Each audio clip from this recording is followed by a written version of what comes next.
I'm Meredith Norris, 25 years old, stuck serving coffee at the bean counter in Eugene, Oregon, still living in my parents' house. That night, Mom called her voice, cold dinner, be home by 7.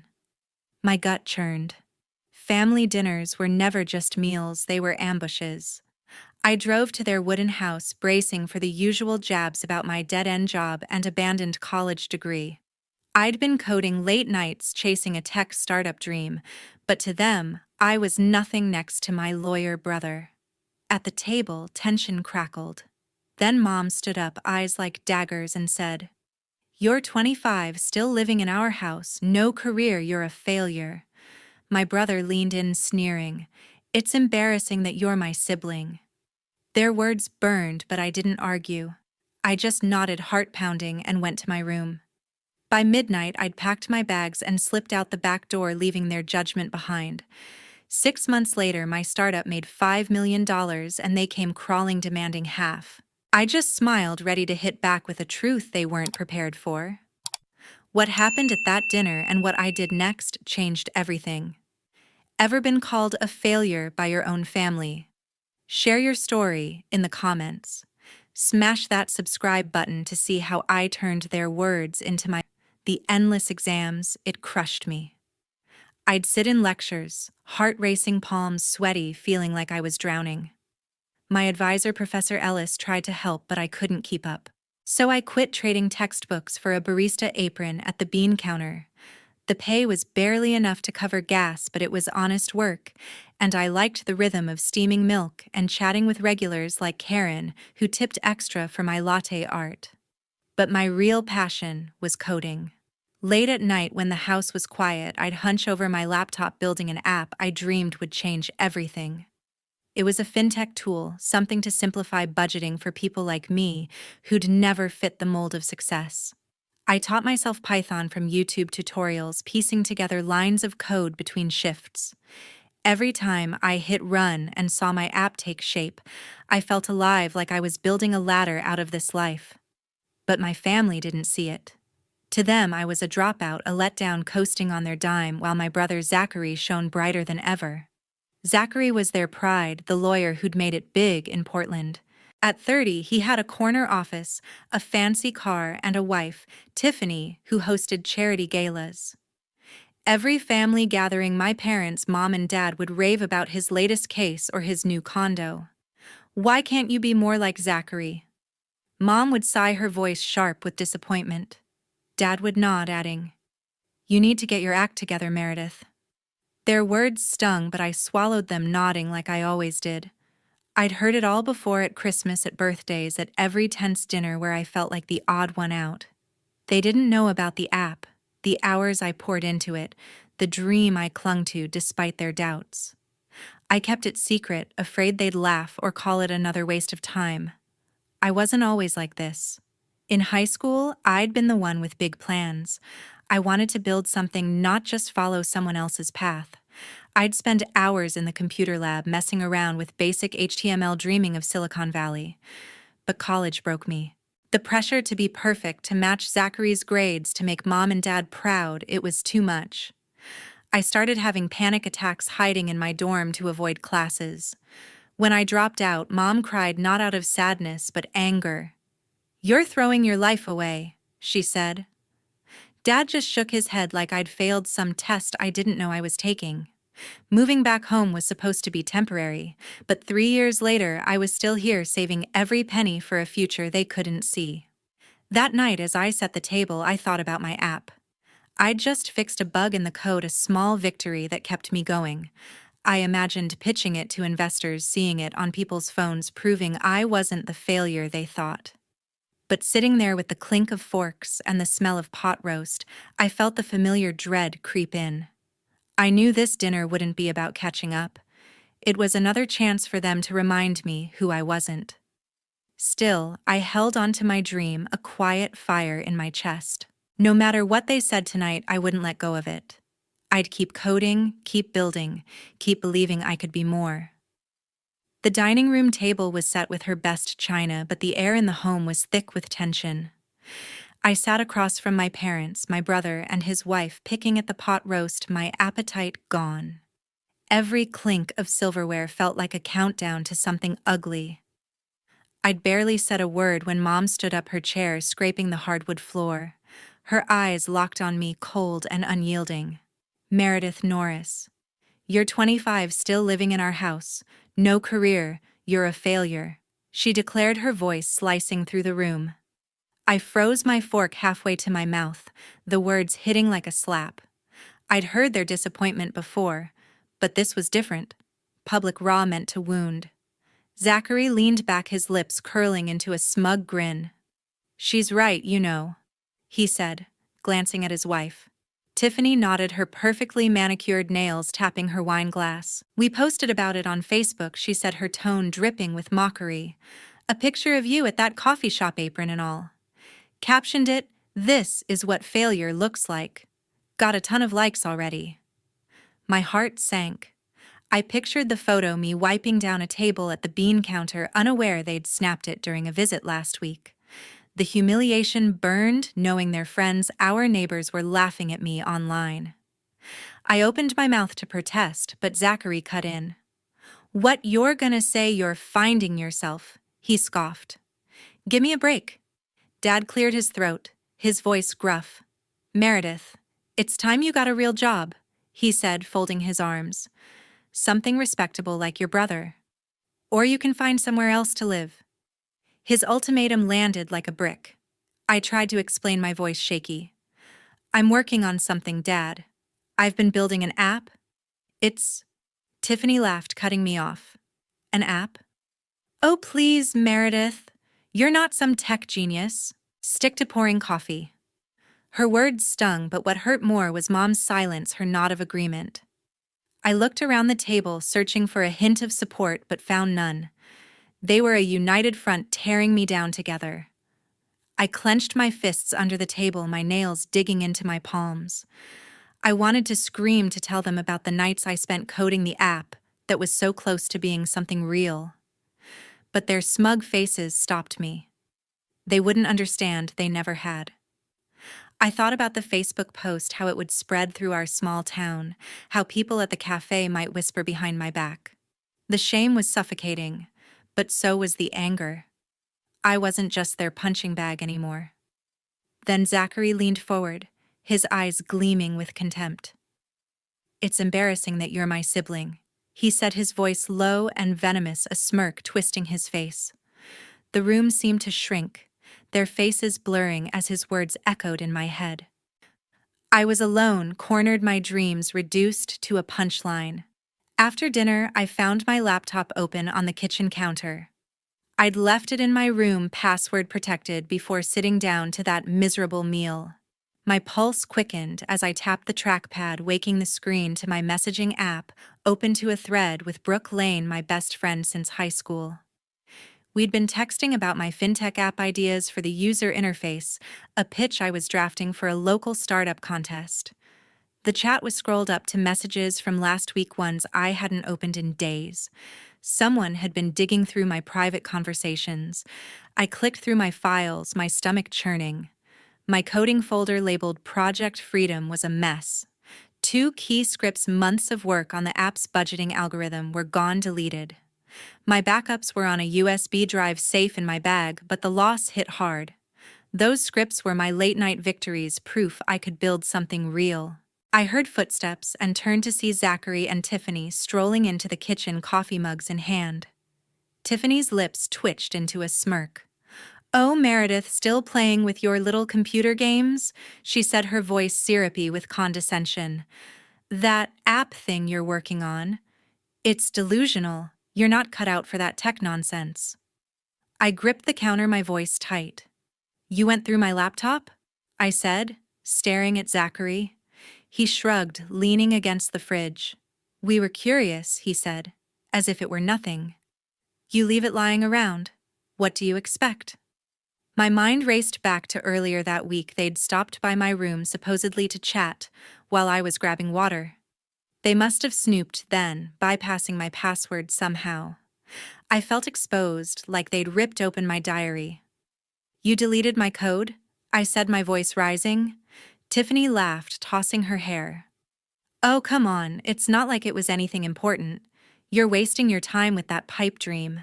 I stormed to the living room where Mom and Dad were clearing dishes. Did you know about this? I demanded, my hands shaking. Mom set down a plate, her expression calm but stern. Meredith, we're worried about you, she said. You're chasing fantasies instead of growing up. Zachary was just trying to show you what's realistic. Dad nodded, his arms crossed. You need to focus on a real job, not this hobby, he said. I couldn't believe it, they were defending them. I turned to Zachary, who'd followed me, and Tiffany at his side. You had no right, I said, my voice cracking. Those files were mine. My work. My future. Tiffany rolled her eyes. Future Meredith, be serious. You're 25, slinging coffee, living off Mom and Dad. That app isn't going anywhere. Her words echoed their earlier insults, but this was worse. They'd violated my privacy, erased my progress, and called it help. I looked at Mom, hoping for a shred of support, but she just sighed. We want what's best for you, she said, as if that justified everything. Zachary chimed in, his tone patronizing. You should thank us for snapping you out of it, he said. You're not some startup hotshot. Stick to what you're good at. I felt the room spin, their words piling on like weights. I'd spent years hiding my dream, protecting it from their judgment, and now they'd torn it apart. I thought about the hours I'd poured into that code, the moments of pride when a feature worked, the hope it gave me. They didn't just delete files, they tried to delete my ambition. You don't get to decide what I'm capable of, I said, my voice steady, despite the tears burning my eyes. I faced them all. Mom, Dad, Zachary, Tiffany. You crossed a line. You went into my private messages, my work, and destroyed it. Why? Mom's face hardened. We're your family, she said. We have a right to know what you're doing under our roof. Dad added. You're not acting like an adult, Meredith. We're trying to guide you. Guide me. This wasn't guidance. It was control. They wanted me small, dependent, a shadow of Zachary's success. I saw it clearly now. Their concern was a leash. Not love. My chest tightened with betrayal. Not just from the invasion, but from their refusal to see me as anything more than a failure. I wasn't just angry, I was done letting them define me. By midnight, my bags were packed. I stood in my childhood bedroom, the weight of the night pressing down on me. The posters on the walls, the creaky bed, the desk where I'd coded my dreams, they all felt like relics of a life I was done with. I moved quietly, stuffing clothes into a duffel bag, my hands steady despite the ache in my chest. My laptop, still warm from earlier, went into its case, along with the USB drive holding my app's backups. Those files were my lifeline, the only thing they hadn't taken from me. I wasn't just leaving a house. I was breaking free from years of control, from a family that saw me as less than I was. I grabbed my phone and texted Brooke Lane, my best friend since high school, who'd always believed in me. Can you come get me? Now I typed, my fingers shaking. Her reply was instant: on my way. Hang in there. Brooke had her own place in Eugene, a tiny apartment she'd turned into a haven for her graphic design work. She'd offered me a spot on her couch before, but I'd always hesitated, thinking I could endure my family's judgment. Not anymore. Their betrayal, snooping through my messages, deleting my code, had snapped something inside me. I wasn't staying another night under their roof. I zipped my bag and slipped downstairs, careful not to wake anyone. The house was dark, the kitchen still smelling faintly of pot roast. I paused, considering whether to just walk out. But something in me needed closure, a final word to mark the end of this chapter. I found Mom and Dad in the living room, sitting on the couch, the TV flickering with some late-night show. Zachary and Tiffany were in the kitchen, their voices low, probably gloating over their intervention. I cleared my throat. My bag slung over my shoulder. I'm leaving, I said, my voice calm but firm. Mom looked up, her brow furrowing. What are you talking about, Meredith? She asked, as if I were joking. Dad stood, his face hardening. You're not going anywhere, he said. You can't just walk out in the middle of the night. I met his gaze, unyielding. I'm done living under your rules. I said the words spilling out with a strength I didn't know I had. You don't respect me, my work, or my life. I'm not your project to fix. Mom's eyes widened, but she didn't speak. Zachary stepped into the room, Tiffany trailing behind her, arms crossed. You're being dramatic, Zachary said, rolling his eyes. Where are you even going to go? You can't afford to live on your own. I ignored him, turning to Dad. I'll figure it out, I said. I don't need your money anymore. His face reddened. If you walk out that door, don't expect us to keep paying your bills. He warned, his voice low and threatening. You'll be cut off, Meredith. No more free ride. I almost laughed. A free ride I'd been scraping by on tips, saving every cent for my app while they treated me like a burden.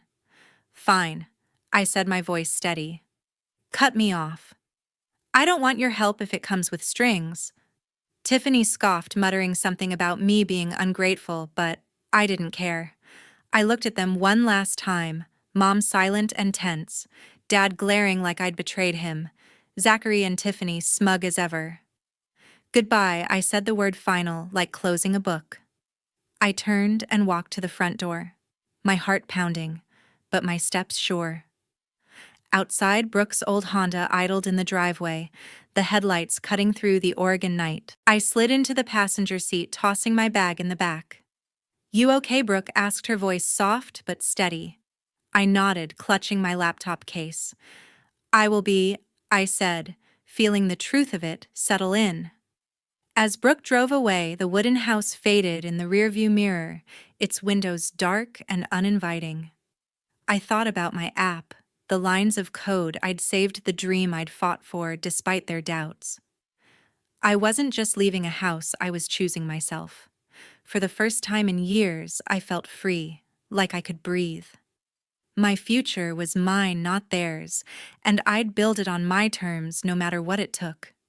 Brooke's spare room became my new base for coding late into the night. Her tiny apartment in Eugene, Oregon was cramped, but warm, with mismatched furniture and walls covered in her graphic design sketches. I set up a folding table for my laptop, the hum of the machine my only company as I rebuilt what my family had tried to destroy. The first week was a blur of settling in, unpacking my duffel bag, buying a cheap air mattress, and adjusting to the rhythm of a life I controlled. Brooke didn't ask for rent, just a promise to split takeout costs and keep the place tidy. Her trust in me felt like a lifeline, a reminder that someone saw my potential. I kept my job at the bean counter, pulling double shifts to cover expenses. The cafe was my anchor, its bustle of customers and hiss of espresso machines grounding me. There, I met Connor Reed, a barista who doubled as a freelance coder. He was 27, with a quiet intensity and a knack for debugging that rivaled my own. During a slow afternoon, we got talking about tech over a stack of dirty mugs. You're working on a fintech app? He asked, raising an eyebrow when I mentioned my project. That's bold. Most people here just dream about it. I showed him a demo on my phone, and his eyes lit up. This could be huge, he said. Mind if I take a look at the code? That conversation sparked a partnership. Connor and I started meeting after hours, crowding around my laptop in Brooke's living room. Our app, now called Budget Blocks, was designed to help people like us, young, broke, and overwhelmed, manage money with simple, intuitive tools. Connor brought ideas for machine learning integration, suggesting we add predictive budgeting features based on user spending patterns. We split the work. I focused on the core algorithms while he refined the back-end and user interface. Most nights we coded until dawn, fueled by energy drinks and Brooke's leftover pizza. Her encouragement kept us going. She'd peek in, offer feedback on the app's design, and call us nerds with a grin. To make Budget Blocks viable, I knew I needed more than coding skills. I enrolled in an online financial management course, squeezing lessons into my breaks at the cafe. The irony wasn't lost on me, studying finance after dropping out of a finance degree, but this time it was on my terms. I learned about cash flow investments and budgeting frameworks, applying them to our app's features. Connor pushed me to improve my coding too, recommending advanced Python libraries and cleaner ways to structure my scripts. Slowly, I felt my confidence grow. I wasn't just a dropout anymore, I was a developer with a vision, building something that could change lives. 3 months in, we had a working prototype. Connor pitched it to a local tech meetup, and I presented alongside him, my nerves jangling but my voice steady. The feedback was electric. Entrepreneurs and developers loved the app's simplicity and AI-driven insights. One attendee, a scout from Cascade Tech, a Portland-based startup accelerator, asked for a private demo. We spent weeks polishing budget blocks, fixing bugs, and practicing our pitch. When we met the Cascade Tech team, I laid out our vision: an app that empowered anyone to take control of their finances, no matter their background. Connor backed me up, walking them through the technical specs. They were impressed, but I wasn't prepared for what came next. 2 weeks later, an email landed in my inbox. Cascade Tech offered us a contract, $5 million, to license budget blocks for their platform, with potential for more if it scaled. I stared at the number, my heart racing. This wasn't just money, it was validation, proof that my dream wasn't delusional. Connor and I met at the cafe to review the contract, our hands shaking as we read the terms. We'd split the money evenly, but more than that, we'd built something real together.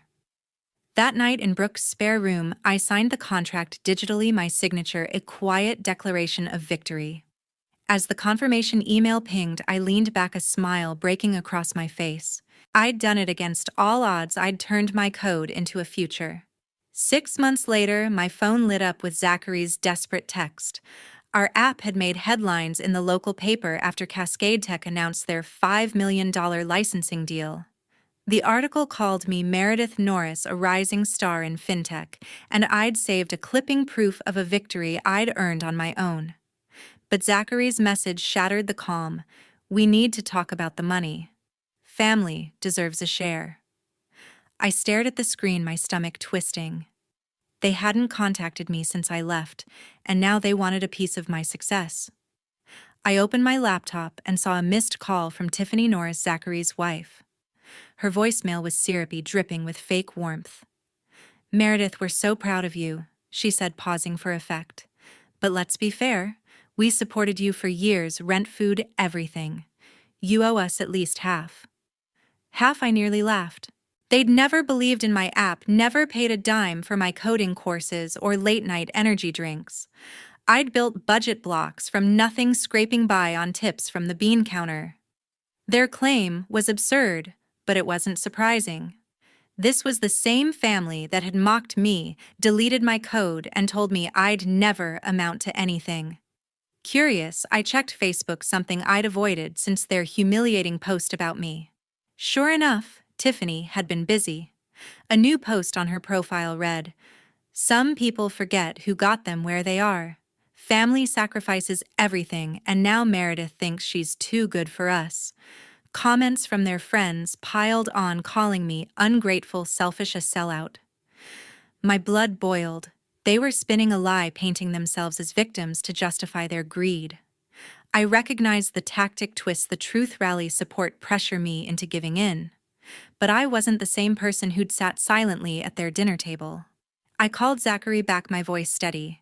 "You're not getting anything," I said before he could speak. He sputtered, launching into a rehearsed speech about how Mom and Dad had invested in me by letting me live at home. "You were a freeloader," he said, his tone sharp. "We carried you. That money's partly ours." I cut him off. "You carried me. You ridiculed me, trashed my work, told everyone I was a failure. I built this on my own." Tiffany jumped in, her voice shrill through the speaker. "Don't be so selfish, Meredith. We're family. We deserve our cut." I gripped my phone, their entitlement fueling my resolve. I thought about the years I'd spent under their roof, shrinking under their judgment. Every penny I'd earned, every line of code I'd written, every sleepless night, they had no part in it. "You don't get a cent of what I built," I said, my voice cold and final. You don't get to claim my work now that it's worth something. Zachary tried to interrupt, but I kept going. And those lies you're spreading online? They're pathetic. I'm done with your games. I hung up, my heart pounding, but my mind clear. Their words couldn't touch me anymore. I'd fought too hard, built too much to let them drag me back. Sitting in Brooke's apartment, surrounded by my laptop and notes, I felt a surge of strength. I wasn't just protecting my money, I was guarding my independence, my right to define my own story. I blocked their numbers, unfriended them online, and started drafting an email to a lawyer about safeguarding my assets. This wasn't just about saying no. It was about closing the door on a family that had never valued me. I was ready to cut them out for good, to move forward without their shadow. At my new office overlooking Eugene's skyline, I read Zachary's final message. His text was a last-ditch plea sent from a new number. Meredith, let's talk. Family sticks together. I didn't hesitate. I blocked the number, then opened my laptop and unfollowed every Norris family member on social media. Zachary, Tiffany, Mom, Dad. My finger lingered over the screen, but I felt no regret. Cutting them off wasn't just about silence. It was about reclaiming my peace. Their voices, their judgments had no place in the life I'd built. I'd moved out of Brooke's apartment into a small rental near downtown, paid for with my share of the budget block's deal. My days were spent in a sleek office space leased by Cascade Tech, where I worked alongside Connor Reed, refining our app's features. Brooke often dropped by her design sketches, adding flair to our user interface. Their support felt like a chosen family, steady and real, unlike the one I'd left behind. I was no longer the barista scraping by. I was a developer, a partner in a thriving startup, my confidence rooted in hard-won skills. The bean counter was a memory now replaced by meetings with investors and late-night coding sessions with Connor over takeout. Word of my family's behavior had spread through Eugene's tight-knit community. Zachary's law firm lost a major client after whispers of his greed reached their boardroom. A colleague had seen his Facebook posts twisting my success into a family sob story, and it backfired. Clients didn't trust a lawyer who aired dirty laundry online. Tiffany, once a fixture in local high society, found herself snubbed. Her usual invitations to galas and charity events dried up, her friends distancing themselves from her petty rumors. Mom and Dad faced their own fallout. Neighbors in their quiet Eugene suburb gossiped about how they'd driven me away, their disapproval evident in sidelong glances and hushed conversations. The Norris family's reputation, once polished, was now tarnished by their own actions. I sat at my desk, the city lights twinkling below, and thought about the journey that brought me here. Independence wasn't just about money or a new address. It was about setting boundaries, choosing who I let into my world. I'd learned to trust my instincts, to value my work, to live for myself instead of others' expectations. That lesson was hard-earned, carved out of years of doubt and dismissal. But it was worth it. Every line of code, every sleepless night had built not just an app, but a life I was proud of. I wanted others to know it was possible to break free, to stand firm, to find freedom in being true to who you are. Zachary's message had come with an email from Mom, forwarded by a mutual acquaintance since I'd blocked her. It was a long, guilt-laden note begging me to reconsider, to heal the family. I read it once, then deleted it. I called Brooke and Connor to the office, needing their clarity. "They're trying again," I said, showing them the text. Brooke shook her head. "They don't get it, do they?" Connor leaned back, his voice calm. "You don't owe them anything, Meredith." I nodded, their words grounding me. I typed a final reply to Zachary, my fingers steady. "This is my life, not yours." I sent it, then blocked the new number, closing the door for good. As I looked out at Eugene's skyline, a smile spread across my face. I was free, not just from them, but for myself.